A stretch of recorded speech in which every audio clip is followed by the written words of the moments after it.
How do you celebrate New Year's? The picture on the left is a typical American New Year's. The picture on the right is a typical Chinese New Year. The Chinese New Year involves aspects of holidays that we celebrate, including Valentine's Day, the 4th of July, and Thanksgiving.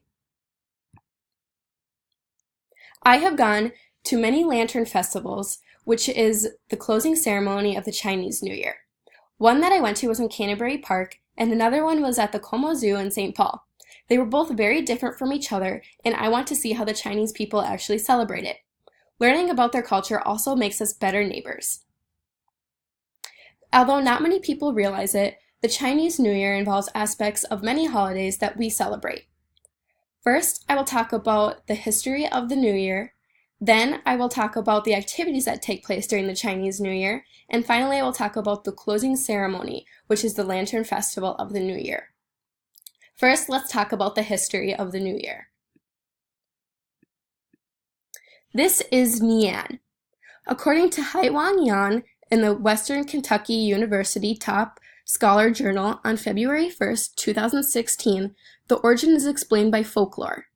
The monster called Nian preyed on humans during New Year's Eve. In anticipation of Nian's arrival, a god dressed himself in a red cloak and put up red paper on the door frames and windows. The color is said to scare the beast.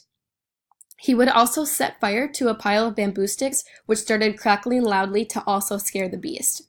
Ever since, the Chinese has a tradition of decorating with red colors and setting off firecrackers on the New Year. The Chinese New Year has also been thought to be like Valentine's Day. The Chinese women were only allowed to leave their homes on New Year's Eve and mingle with men to find a partner. This can resemble Valentine's Day in the American culture. Next, let's talk about some activities that take place during the New Year. According to Helen Reagan, author for Time magazine, wrote an article on February 16, 2018 called How to Stay Lucky During the Chinese New Year. The first way to stay lucky is to clean your house. As you can see, this is a whole family event, and that it will bring you good luck for the year because it gives you a fresh start. Another activity that they do is put on a fireworks display. The red colors are a tradition, and they also are said to scare off Nian, which was the monster. This is similar to the 4th of July. Enjoying a feast with your family is also an important custom to ring in the New Year. There are many foods that have significance in their culture. Noodles signify a long life, fish represents wealth, and mandarin oranges symbolize good fortune. They were all enjoyed during what they call the reunion dinner. This can closely resemble Thanksgiving as we sit down to feast with our families. Finally, I will talk about the closing ceremony of the Chinese New Year. It is the Lantern Festival. It is always celebrated on the 15th day of the first month of the New Year on the full moon of the Chinese calendar. We are currently in what the Chinese call the Year of the Dog. Let's take a look at what the Lantern Festival looks like. The Lantern Festival is one of the most important celebrations of the Chinese culture. During this time, lanterns are hung and lit everywhere to promote the warmth and light of spring. The history of these lanterns is 3,000 years old.